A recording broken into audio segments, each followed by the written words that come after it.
Sa economics, ano ang relasyon ng presyo sa supply? Ang relasyon ng presyo sa demand. Maliban sa presyo, ano ang mga bagay na nakakaapekto sa supply? At ano naman ang mga bagay na nakakaapekto sa demand? Ano ang epekto ng paggalaw ng demand curve sa presyo at ng paggalaw ng supply curve sa presyo? All those questions will be answered by watching this video. And our topic for today is about the law of supply and demand.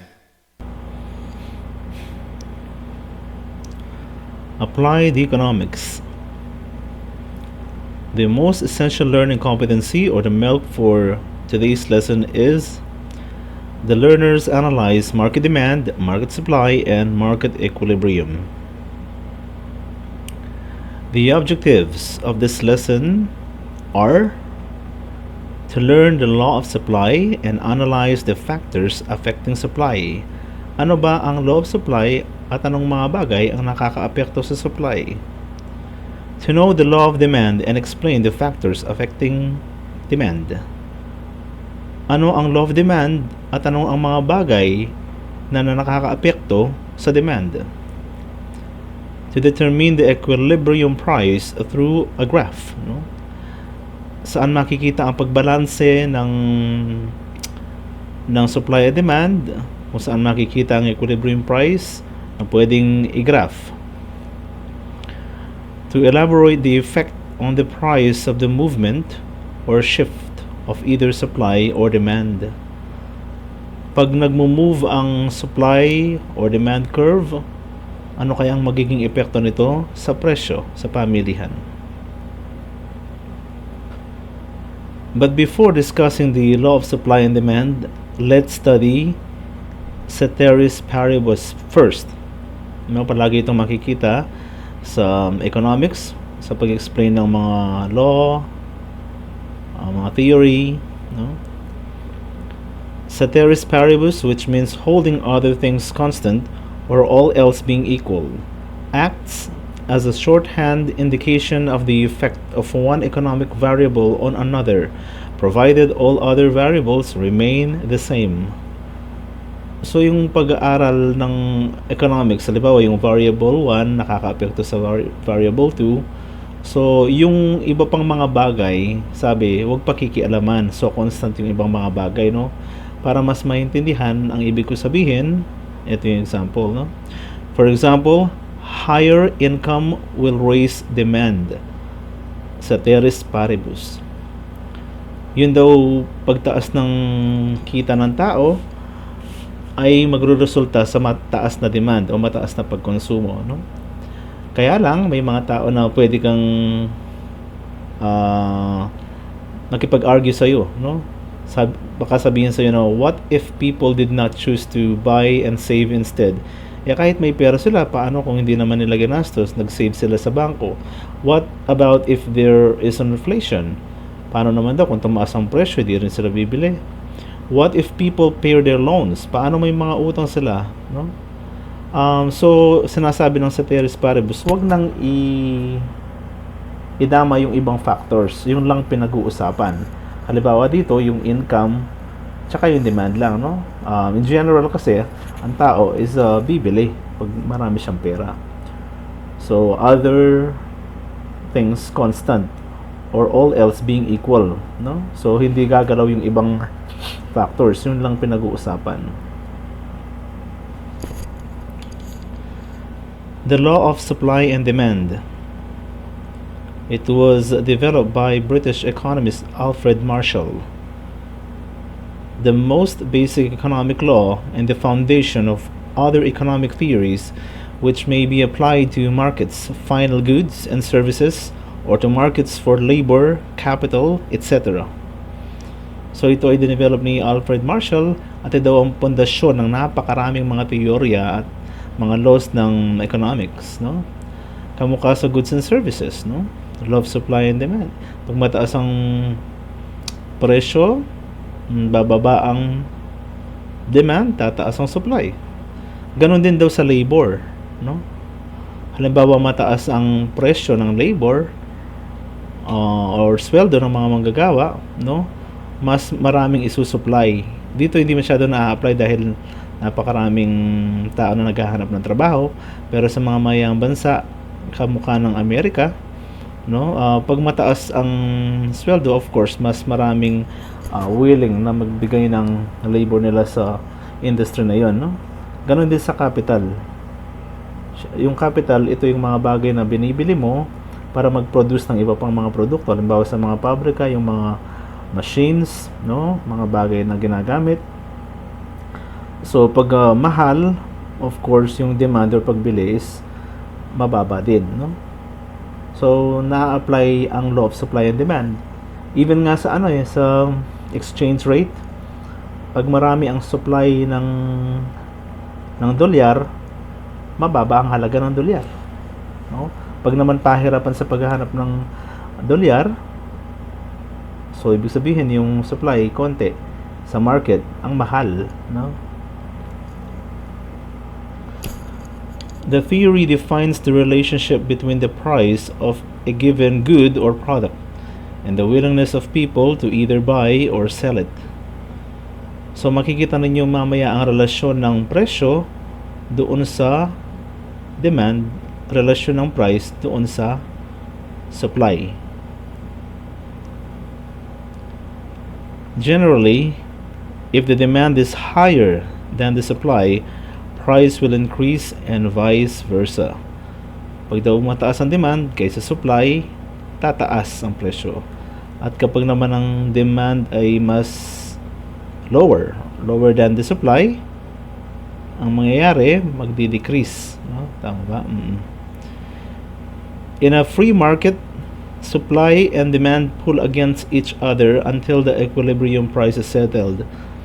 Naghihilahan daw ang supply and demand dun sa curve, no.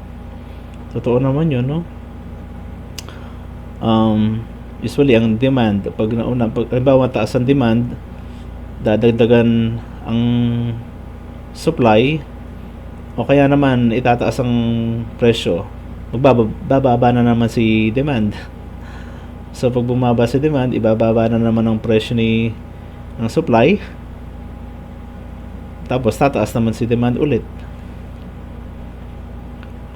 Other than the price, however, there are other factors affecting both supply and demand. So mamaya makikita natin na may mga iba pang bagay maliban sa presyo, no, ang nakakaapekto kay supply at kay demand. Okay, paghiwalayin natin, no, let's study law of supply first. Law of supply, the economic law that explains the relationship between price and the quantity supplied, which is directly proportional. Pag sinabing directly proportional, pag yung one variable is tumataas, yung dependent variable ay tumataas din, no? Kasi sabi dito, it states that as the price of a good or service increases, the quantity supplied increases and vice versa, no? Pag daw mataas ang presyo, gusto madami din ang i-supply, no? Ceteris paribus, ibig sabihin wag nang kukontrahin, ibig sabihin wala namang other factors na magpe-play. So yan lang ang pinag-uusapan, yung naka green.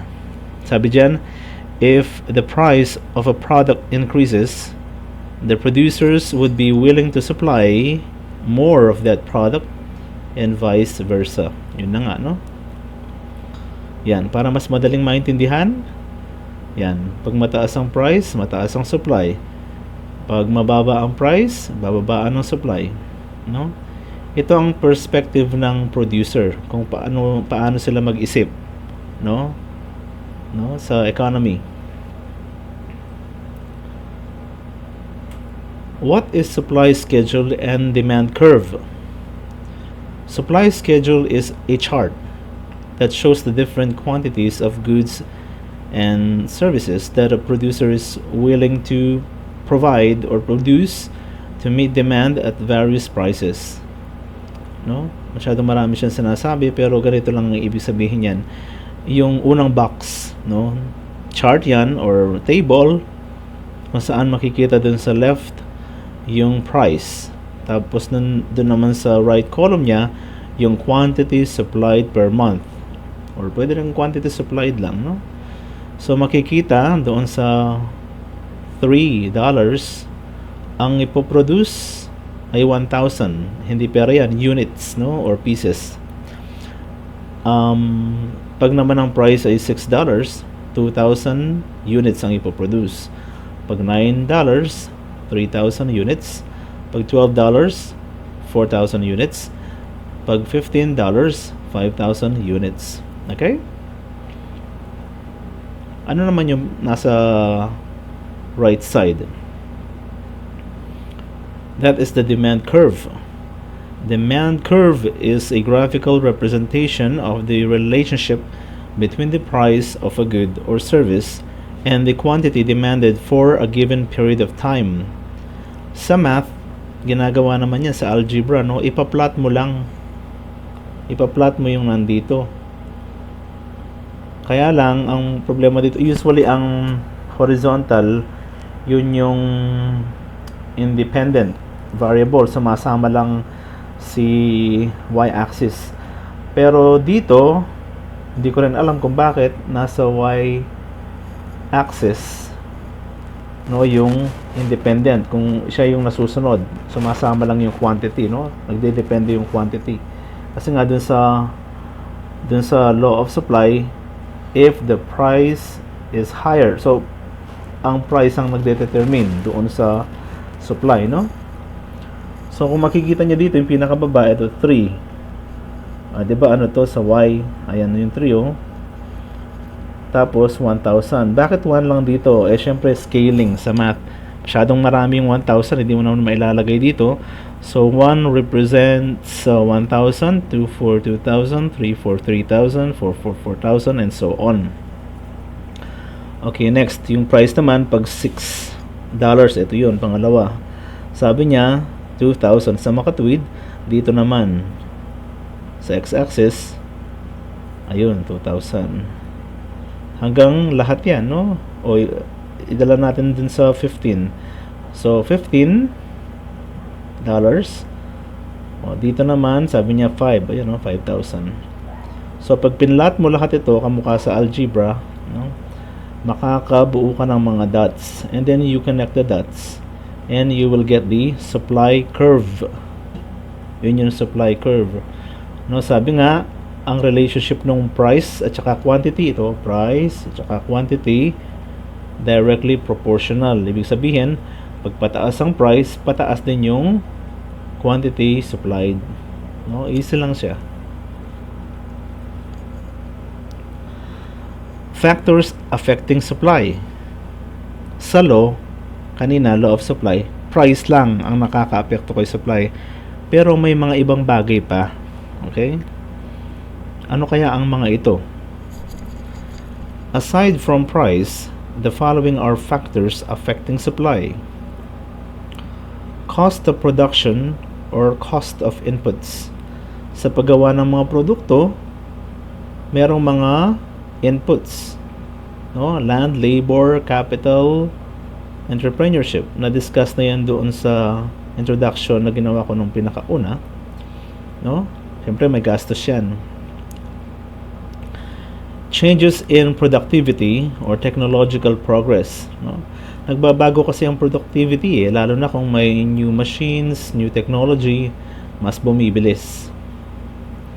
Number 3, changes in the number of sellers. Madali lang naman tandaan ito, no? Ano bang epekto nung madami at kaunting sellers? Number 4, fiscal policy or taxes. May epekto kaya ang buwis sa supply? Future expectations or price expectations. Kung inaasahan na tataas ang presyo or bababa ang presyo sa future, ano kaya ang epekto nito sa supply? Okay? First one, isa-isahin natin yung mga binanggit ko 5 kanina. Cost of production or cost of inputs. There are 4 factors of production or inputs of production. which are land, kung saan manggagaling ang raw materials, for example, labor, ang manggagawa, no? Sino ang gagawa ng produkto? Capital, ito ang mga halimbawa machines na gagamitin, and entrepreneurship, kakayahan ng isang tao o abilidad na gamitin yung tatlo, yung land, labor, capital, para maging pakinabang ng produkto o minsan serbisyo.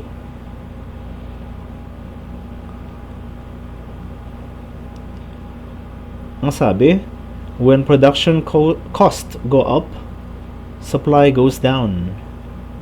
No? Siyempre, pag mataas ang gastos sa pagpo-produce, konti lang ang magagawa ng mga producers.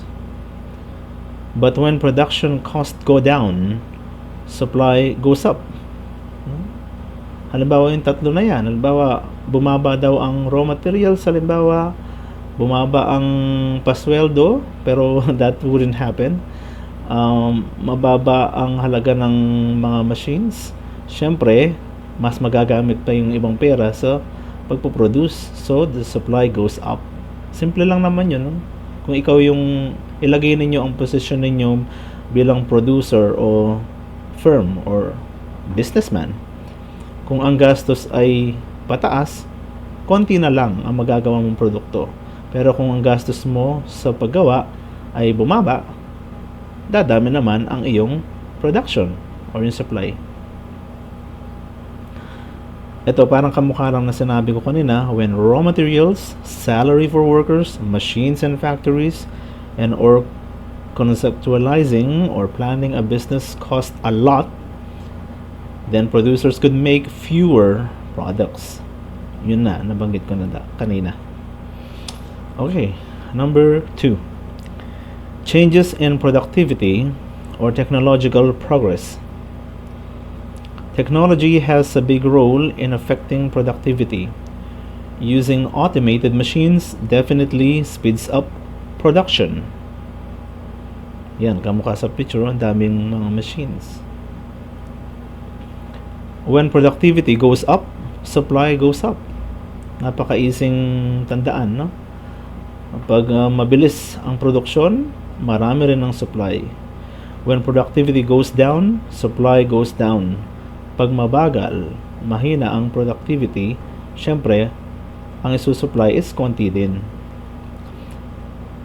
China invested heavily on technology on its mass production that it became the number 1 exporter in the world. Kamukha sa China, kaya sila ang naging number 1 sa pag-i-export ng mga products at mura dahil sa mass production nila. Marami silang mga murang machines na ginagamit sa paggawa ng mga produkto. Changes in the number of sellers. Mas madali ito, no? More sellers in the market increases supply. Marami nagbebenta, maraming supply. Fewer sellers in the market decreases supply. Kaunting mga nagbebenta, kaunti din ang supply. Nueva Ecija is considered the rice granary of the Philippines, where there are plenty of rice sellers. No? Dahil maraming nagtatanim sa Nueva Ecija ng palay, maraming supply. Actually, ang Nueva Ecija ata ang nagsusupply ng halos bigas sa Central Luzon. I don't know other places kung sila din, ano. 4. Fiscal policy or taxes. Ano kayang epekto ng buwis sa supply? Ayaw ng mga businesses ito, eh. Siyempre. Both local and imported products are subjected to different taxes, and these costs are added to the price of these products. Hindi lang daw local, pati imported products, and merong tax. Totoo naman yun, di ba? Siyempre, malulugi ang business kung hindi kikita. So, ang gagawin, babawiin sa presyo. No? Higher duty and tariff will restrict supply. Ang napakataas daw na buwis ay magpapababa ng supply. Siyempre, no, imbes na maipasok yung produkto or maibenta, nauubos din ang puhunan ni producer sa pagbabayad ng buwis. Kabaligtaran, lower duty and tariff will stimulate supply. No, kaya nga sa history ng Pilipinas may agreement ang Amerika noon tsaka ang Pilipinas, parang may mga times na free trade, yung mga free, walang tax, kaya dagsa ang mga produktong banyaga or imported products, no? Raw materials and finished products are sometimes imported. So if custom duty or tariff rises, it will restrict and decrease supply. Baka sabihin niyo na, di bumili na lang ng local products. Hindi lahat ng ini-import finished products. Sabi dito may mga raw materials na gagawin pa lang final products dito. So may ano din yan, may tax din, no? So magre-restrict din or kukunti din ng supply kung ang mga raw materials nito ay mahal dahil sa buwis na ipinatong. Number 5, future expectations or future price expectations. Ano kayang mangyayari kung ini-expect ng producer na tataas ang presyo sa darating na panahon or bababa? When producers expect the prices to go up, they increase supply. Pag daw alam ng producer na tataas in the future ang presyo, magi-increase sila ng supply, gawa sila ng gawa. Syempre, no, para pag dumating yung tumaas na yan, doon nilalabas, no? When producers expect the prices to go down, they decrease supply. Pag alam nilang sa darating na panahon ay pababa na yung presyo niyan, hindi na sila masyadong gagawa. Bakit? Syempre malulugi ka, no? Yung pinuhunan mo ngayon, baka mas mataas pa doon sa magiging presyo in the future. So, hindi matalinong pag-iisip ng isang producer yun kung magpo-produce pa rin siya ng marami. When All Souls Day is approaching, farmers of flowers increase their production because the demand and the price are high. Pag daw araw ng mga patay is palapit na, yung mga farmers ng flowers ini-increase yung production kasi alam nilang tataas ang presyo soon. Ganon din naman sa kandila, di ba? Bago pa man araw ng mga patay, sobrang dami na supply sa market. Okay, let's go to law of demand. No, isa naman. So kanina para mas matandaan, mga kulay green. Ito naman about sa law of demand, puro kulay blue. Law of demand. The law of demand explains the relationship between price and quantity demanded, which is inversely proportional. Kanina, directly. Ito inversely, pabaligtad. Kung yung isang variable is pataas, yung dependent variable is pababa, and vice versa. Sabi dito, it states that as the price of a good or service increases, the quantity demanded decreases and vice versa. Ceteris paribus. So, wag pa rin pakialaman yung mga ibang bagay. Ito lang ang pinag-uusapan. No? Pag daw ang mga bagay na binibili ay nagmamahal, ang pagkonsumo ng tao ay bumababa. Of course. No? If the price of a product increases, less consumers would want to buy that product and vice versa. Parang paulit-ulit lang siya, no? Ayan, para mas maintindihan pa. So, inversely proportional. Kung yung price pataas, demand bababa. Pag ang price bumaba, ang demand naman ang tataas. Kamukha kanina, may supply schedule and demand curve. Dito naman, demand schedule and demand curve. Demand schedule shows the different quantities of goods or services sometimes that a consumer is willing to buy at various prices. Kamukha lang sa kanina, no? Yan, no? Yung unang baksa, huwag pansinin nyo sa kabila. Yung chart or table, nandun pa rin ang price, ito. Tapos yung quantity demanded. Okay, ano kaya itong nasa right? Ito naman ang demand curve. It's a graphic or graphical, sorry for that, graphical representation of the correlation between the price of a good or service and the quantity consumed for a given period. No? Kamukha lang siya kanina. Pwede mong i-represent or ipakita yung chart or yung table sa pamamagitan ng graph. No? Kung titingnan nyo dyan, umpisa tayo sa baba, sa presyong $3, 7 pieces daw. Ayan yung 3, oh. Ayan, 3. Tapos dito naman sa x-axis, yung 7. Ayun.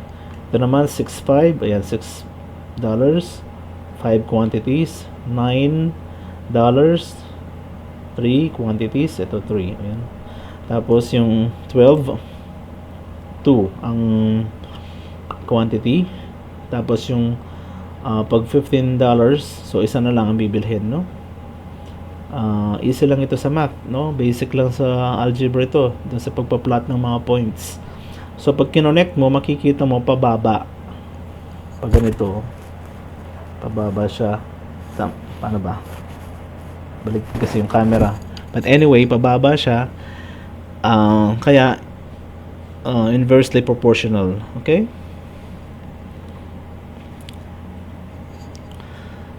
Kamukha kanina, may mga factors din, no? Or determinants affecting demand. Maliban sa presyo, meron pang mga bagay. No, hindi lang presyo ang isinasaalang-alang na mamimili, no, sa pagkonsumo. Besides price, the following are factors affecting demand. Changes in income or income effect. Pag tumaas ang sweldo or kita ng mga tao, ano kayang epekto? Pag bumaba, anong epekto? Availability and prices of substitutes or the substitution effect. No? Ano kayang epekto ng mga substitute sa isang produkto, no? Halimbawa, mahal ang produkto, tapos merong substitute, ano kayang mangyayari? Availability and prices of complementary goods. Ano ba yung mga complementary goods? Ito yung mga bagay na kailangan mong bilhin pareho, no? Kamukha ng printer at ink, no? Ano kaya ang kinalaman ni product A kay product B, no? Next. Changes in the number of consumers. Pagbabago ng mga bilang ng mamimili, no? Bawa sa isang syudad, mas maraming tao. Sa rural or sa baryo, sa far-flung areas, konti lang, no? Ano kayang epekto sa demand? Changes in taste and preferences. Yung mga bagay na trending, na sikat, tapos yung mga na-obsolete naman or wala na sa uso, ano nangyayari sa demand, no? And lastly, future expectations or future price expectations. Sa mata naman, itong demand, sa mata ni consumer ito, no? Ano kayang gagawin niya kung alam niyang sa darating na panahon is tataas ang presyo, at ano naman ang gagawin niya kung bababa naman ang presyo? Okay? First, changes in income or the income effect. When income goes up, consumers buy more. Natural lang, di ba? So kung isang pamilya dati tipid na tipid, tumaas ang sweldo sa buong bansa, so hindi lang ang pamilya ngayon na siguro halos lahat ng pamilya is gagasta, syempre, no? Kung dati isang kalahating kilo ng galunggong, baka gawing 1 kilo. At yung kabaligtaran naman, when income goes up, consumers buy less. Of course, magtitipid ka naman, no? Kung mababa ang ekonomiya, example lang ito, halimbawang Dating 8 hours, ginawa ng mga companies na 6 hours na lang para mabigyan ng trabaho lahat. Example lang, magtitipid ng mga manggagawa dahil konti na lang ang nare-receive nila. But of course, hindi naman nangyayari yun. Example lang. Example, if a family's income of 15,000 raises by 10,000, ang laki ng tinaas, 10,000, so 25,000 na. Now, the family can buy more of goods and services they used to buy. No? Mas madami nang binibili kumpara sa dati nilang binibili. Number 2, availability and prices of substitute or the substitution effect. Paano kung may ipapalit, no? Ayan. Pag daw mataas si Coke, si Pepsi bibilhin.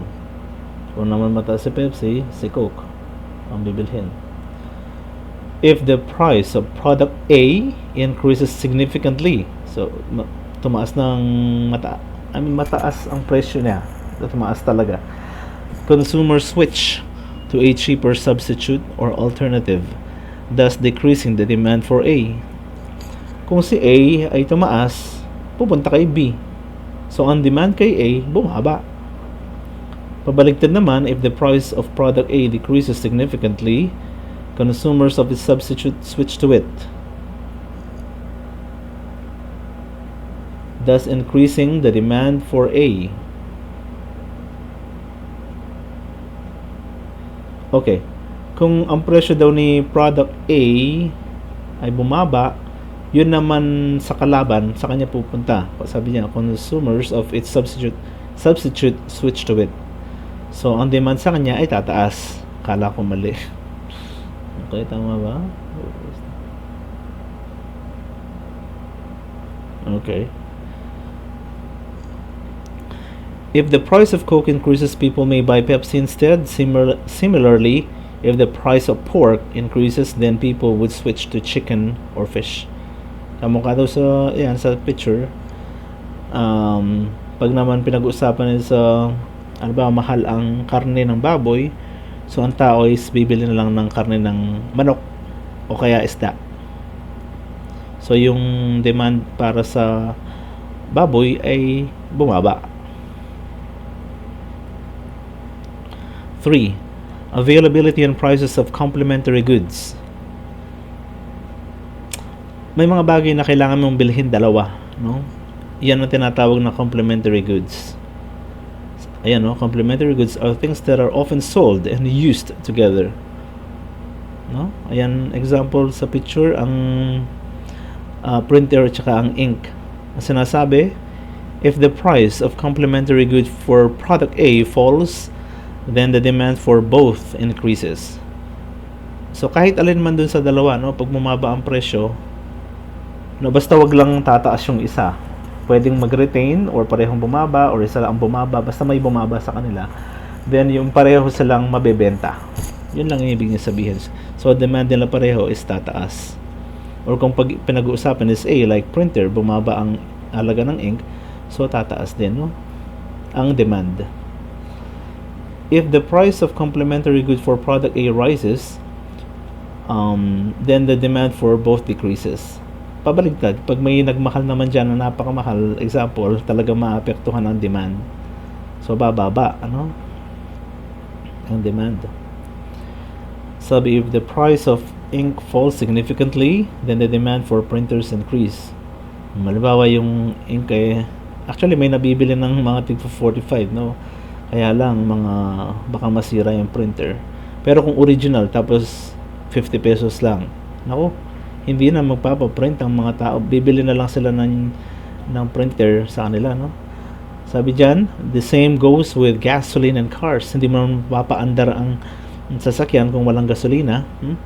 So, kung halimbawang ang gasolina is napakamura, hindi na magko-commute hindi naman lahat. Halimbawa may pambili ng second hand na sasakyan, bibili. Halimbawa yung gasolina magkano ngayon? Around 48 to 50.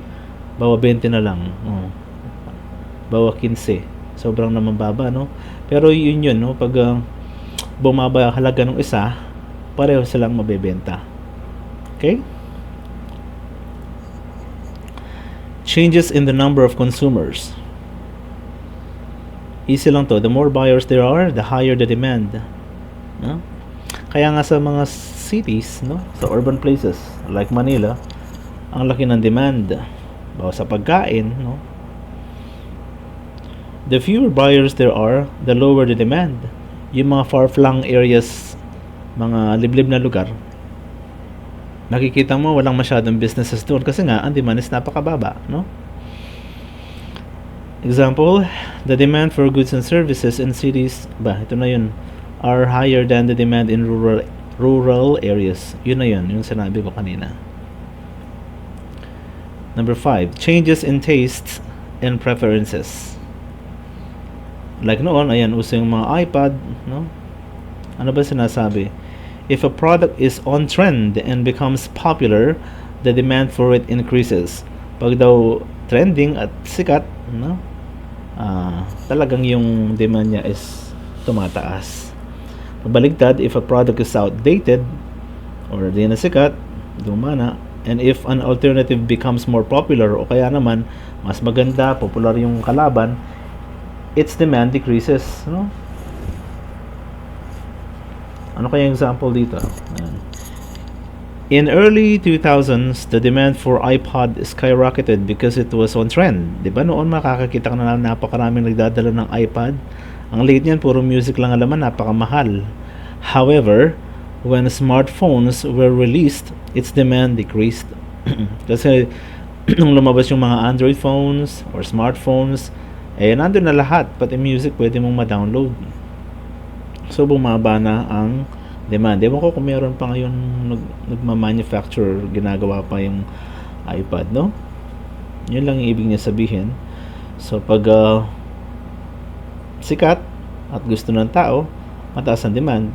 Pag naman wala na sa uso o kaya naman mas may popular na dumating, so ang demand doon sa luma is bababa. Number 6, future expectations or future price expectations. Huwag malilito itong kulay blue, itong demand sa mata ng consumer ito. So tayong lahat, di ba, bumibili naman tayo, so consumers lahat tayo. When consumers expect the price of commodities to rise, then they demand or buy more. Kung alam nilang sa paparating na panahon ang presyo ay tataas, ngayon pa lang bibila na sila, no? Ang demand is napakataas. Yung iba nag-hoard pa nito, ang hoarding. When people expect the price to fall, then they are discouraged to buy now. Instead, they wait till that time comes. Pag naman pabaligtad, alam nilang pababa ang presyo sa mga darating na panahon, hindi na muna sila bibili ngayon. Of course, no? Ihihintayin nila. Halimbawa, sale. Antayin nila, no?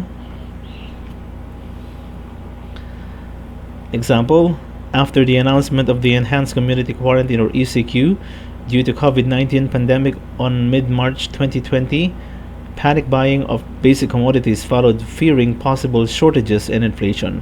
Kamukha ng unang pagbaba nung ibinaba ang kautusan na ECQ, ang daming nag-panic buying, no? So ang demand ng mga produkto, lalo na sa food, no, is biglang tumaas, no? Example lang yun, no?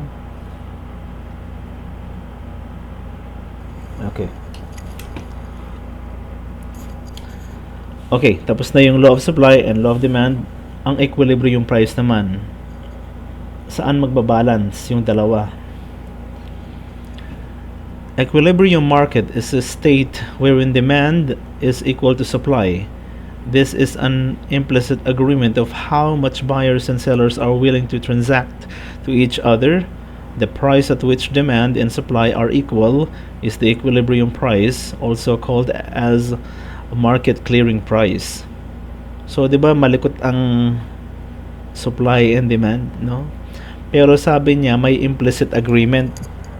Parang may agreement si producer at saka si consumer, pero hindi naman sila nag-uusap. Kagaya na sinabi ko kanina, pag gustong bumili ni consumer, dumadagdag kahit hindi sila nag-uusap, no? um, tumataas ang supply, no?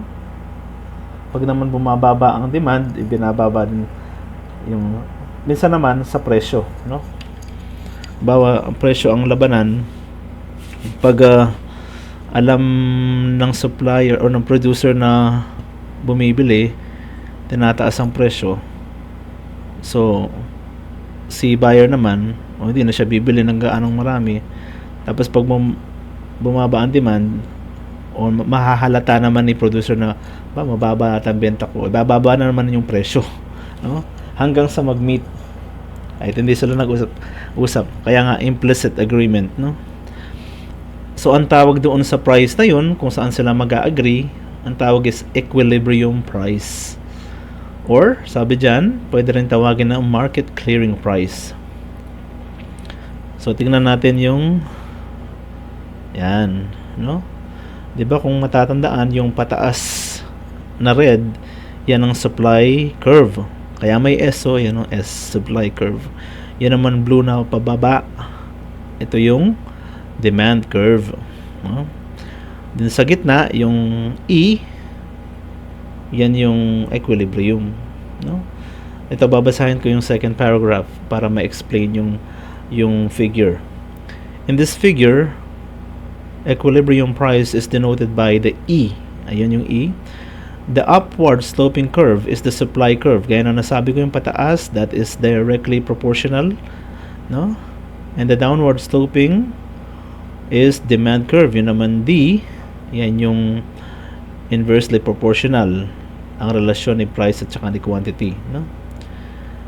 Kung yung E ay equilibrium, o yung P, equilibrium price, yun naman Q, kung saan tumama, that is the equilibrium quantity.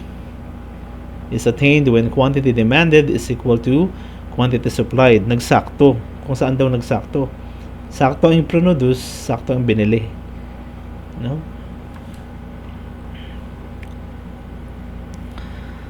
This equilibrium and shifts usually hindi naman nagtatama, no? Paano kaya ang mangyayari pag hindi nagbabalance yung dalawa? In a market economy or free market like in the Philippines, this equilibrium happens when supply and demand are not equal. Paano kung mas marami yung supply kay demand? Or mas marami naman si demand kaysa supply? This imbalance of the two creates disequilibrium prices, surpluses, and shortages, no? Magbabago yung presyo, magkakaroon ng surplus, o magkakaroon ng shortage. Ayan, pag marami yung supply, it's a demand surplus. Ibig sabihin, marami sobra-sobra. Kaya nga sa SM, di ba, may surplus, no? Surplus shop. Halimbawa, ang pabrika, no? Yung mga factory outlet, di ba, may mga, minsan makikita mo surplus. Kasi nga, hindi na nabenta yun. Pag naman ang supply is less than the demand, there will be shortage. Kasi mas marami ang demand. Naghahanapan, wala namang mabili or hindi kasya ang bilang, no? So, shortage ang resulta nito. Yan, para mas maintindihan, may figure ulit.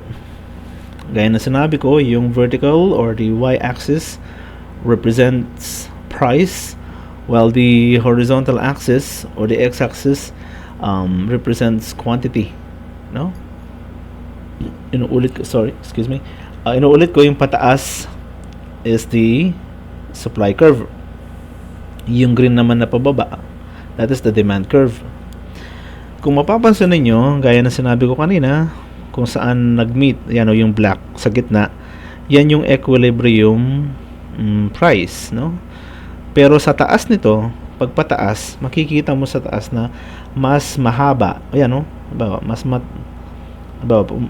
Dito left to right, makikita mo na mas mahaba or mas marami ang red or orange ito kaysa sa green. Ibig sabihin, mas marami ang supply kaysa sa demand. So pag nangyari yon, yung area na to ang tinatawag na surplus. Pagpabaligtad naman, mas marami ang demand, gustong bumili. Konti naman ang supply.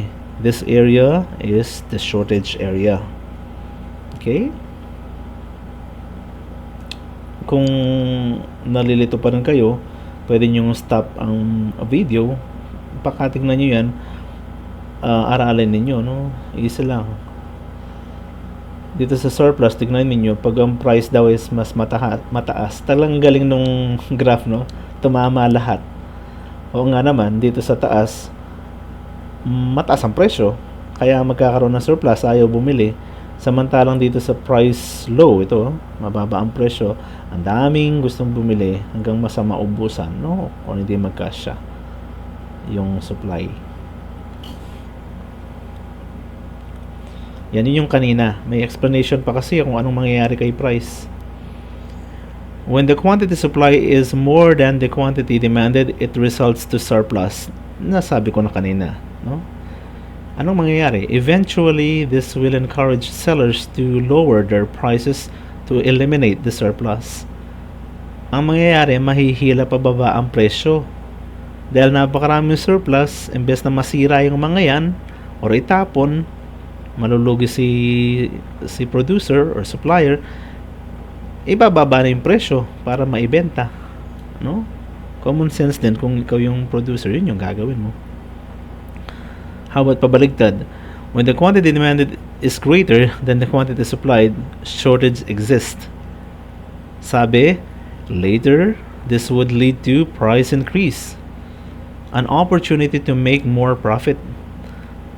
Pag naman maraming bumibili at konti na lang or hindi mag-match, ang gagawin naman ni producer, tataasan niya yung presyo kasi opportunity na yun eh. No? Sorry for the word, minsan nananamantala. No? Itataas nila yung price. No? Nasisisi mo ba sila? Profit driven ng mga businesses, no? Wag lang sobrang abuso or ano ba 'yan?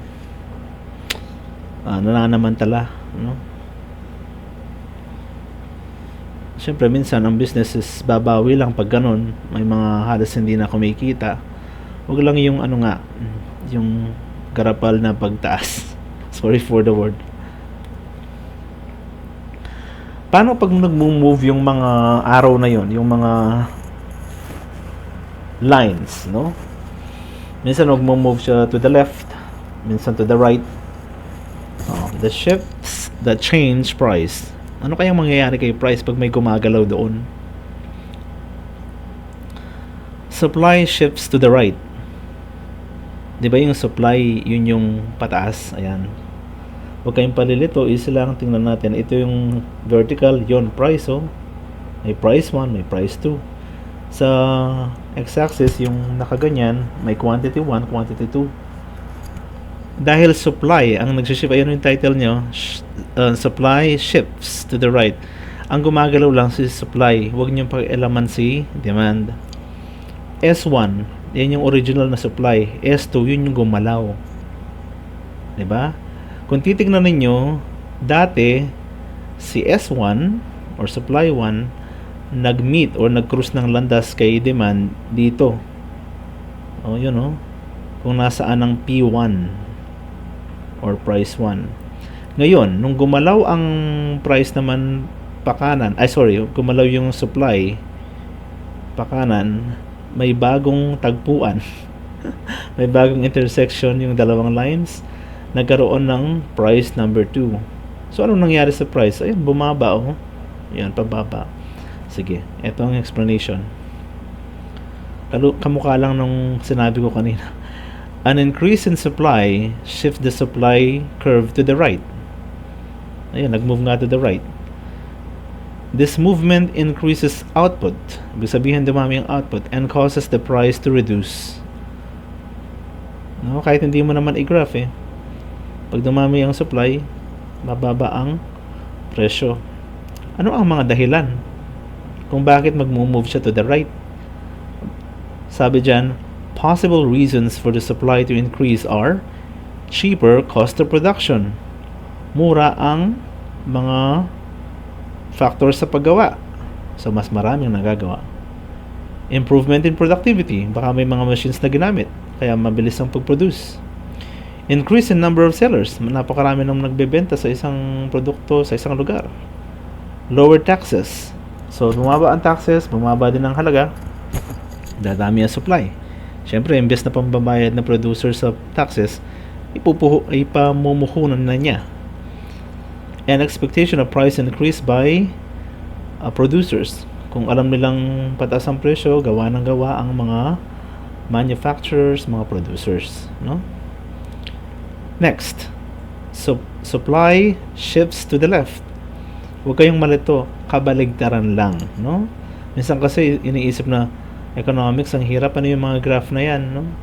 Ako nung nag-aaral ako, nalilito din ako dyan hindi rin ako magaling sa English, no? So, tunganga lang ako.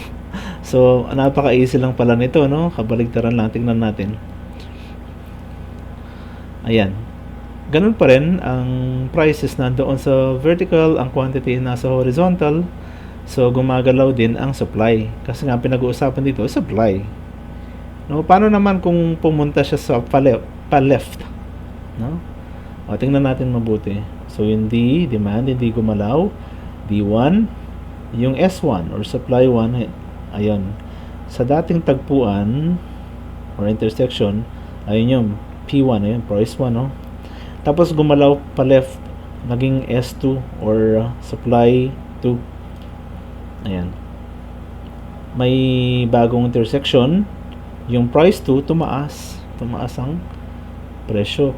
Pero kung titingnan mo naman sa baba, ang quantity naman is bumaba. Tama? Yes. Bumaba yung quantity. No? Okay. Ito yung explanation dyan. A decrease in supply shifts the supply curve to the left. No, madali rin tandaan, di ba? Usually pag kumukonti to the left ang, no?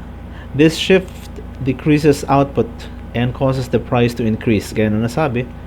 Yan, no? Yung from P1 to P2, tumaas. Possible reasons for the decrease in supply, kabaligtaran din, no? Nung mga dahilan kanina, sabi dyan, expensive cost of inputs. Baka nagmahalang factors of production, yung land, labor, capital, entrepreneurship. So, konti na lang ang masusupply. Decline in productivity, no? Baka outdated na, luma na yung mga machines, so mababa na rin ang production. Decrease in number of sellers, imposition of high taxes, no? Mataas ang tax, konti na lang may susupply, and expectation of prices fall by the producers. Kung alam nilang padating na presyo is pababa, malulugi lang sila. So, hindi na muna sila gagawa ng marami. Okay, tapos na ang supply. Demand. Paano kang demand naman ang nagmo-move? No? Demand shifts to the right. Ayan. Makikita nyo, yung S supply hindi gumalaw, pero yung demand gumalaw. No, pumunta sa right. Ito, demand 1, demand 2. Nag-move to the right. Nandun pa rin ang price sa vertical, nandun pa rin ang quantity sa horizontal. So, yung D1, kung titignan ninyo, yung nag-meet sila ng supply curve dito sa P1, no? Pero, dahil nag-move sa right, itong demand curve na D2, iba na yung intersection nila, yung tagpuan nila nandito, no? Tumaas, and that is price 2. Tumaas ang presyo, no? Okay. An increase in demand shifts the demand curve to the right. This movement increases consumption and causes the price to rise. Gaya ng nasabi ko, ang pag-move niya to the right, ibig sabihin dumadami ang pagkonsumo ng tao na magre-resulta sa pagtaas ng presyo. Possible causes for demand to rise are, kung matatandaan ninyo, ito yung mga factors na nabanggit ko kanina, yung mga determinants na maliban sa presyo, may mga bagay pa na nakaka-apekto. Ayan, no? Sabi niya dyan, increase in income. Di ba naalala ninyo yung kanina? So, Kung buong ekonomiya yan, buong bansa, ba tumaas yung minimum wage ng mga tao, as in talagang tumaas, no? Siyempre, buong ekonomiya tataas ang demand. Next, unavailable or costly substitute. O explain na lang natin kung buong ekonomiya yun, yung ang substitute ay imported, no? Kung hindi mo naman mabili yun, sabi diyan, unavailable or kaya costly, napakamahal niya, so yung produkto natin ang bibilhin. Available and cheaper complementary goods. Di ba yung complementary goods yung dalawa yung bibilhin mo? Sabi nga, pag dalawa doon mababa or isa, parehong benta or mabebenta. Increase in population. No? Pag maraming dumadami yung tao, dumadami yung population, dumadami yung gumagasta, no? Or gumagastos at nagko-consume. And anticipation of elevated prices by the consumers. No? Halimbawang feeling ng mga tao na sa darating na araw is tataas ang presyo, ngayon pa lang bili ng bili, no? So tataas ang demand. Okay, last na yata ito eh. Paano naman yung demand nag-shift to the left? Pabaligtad din, easy din. Yan, kung titignan ninyo, ulitin ko pa rin para mas malinaw. Ayan, yung price nasa y-axis or vertical, yung quantity nasa x-axis, nasa horizontal. Hindi gumalaw ang supply curve dahil hindi naman siya ang pinag-uusapan. Sabi dyan, demand shifts, no? So, paano pag nag-left? Ibig sabihin, kumonte, di ba? Ayan. So, sa dati, sa D1, nag-meet sila dito. That is the price 1. Tapos nagkaroon ng demand curve 2. Ayun, bumaba. No? Bumaba din ang presyo. Ito yung explanation. Kamukha lang na sinabi ko. A decrease in demand shifts the demand curve to the left. This shift decreases consumption and causes the price to fall. Bumaba ang demand ng mga tao, bababa ang mga presyo. Siyempre, malulugi naman si producer kung hindi pa niya ibababa ang presyo. Hindi na nga bumaba na nga ang demand or pagbili ng mga consumers. Possible causes for demand to fall are pabaligtad naman ulit. So hindi ito mahirap, no? Tignan nyo lang, ibalik ninyo dun sa shift to the right. Ibabaligtad mo lang. Sabi dyan, reduce income. Paano pag bumaba ang income? Halimbawa sa buong ekonomiya, no? Nagka-recession, maraming nawalan ng trabaho. Ano? So ang buong demand ng bansa is pababa. Available or cheaper substitutes. Halimbawa, pumasok ang napakaraming imported na napakamura. Halimbawa, galing China.